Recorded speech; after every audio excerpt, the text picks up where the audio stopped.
তো আসসালামু আলাইকুম। হ্যাঁ রাইসু, জি ভাই বলেন। তোর অবস্থা কি? এই তো ভাই এখানে অবস্থা খুব খারাপ। স্টুডেন্টরা দাওয়ানি দিতেছে, আমগর পোলা পাইনে বহুত ঝামেলা করতেছে।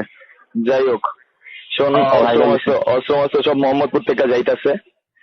ঠিক আছে ভাই। মোহাম্মদপুরে এই দিকে তুই যে কলেজের স্টুডেন্ট হোক, স্কুলের স্টুডেন্ট হোক, যেটারে তুই পাইবি জি ভাই। কুপায় লাবি, ওই জায়গায় কুপায় লাবি।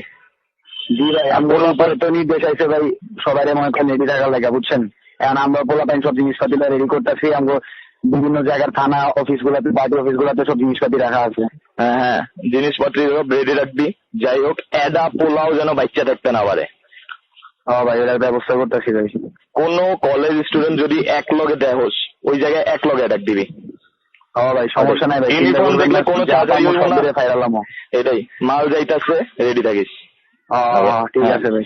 হ্যাঁ, ধানমন্ডি ওই দিক যেন এডা পোলাও না থাকে, মোহাম্মদপুর এই দিক যেন এডা পোলাও না থাকে। ভাই এই এরিয়া পুরোটা কভার করছি, সমস্যা নেই। এই এরিয়া আমাগো দেখা লাগবো। ঠিক আছে ভাই। ওকে, হ্যাঁ, ঠিক আছে, রাখলাম। হ্যাঁ।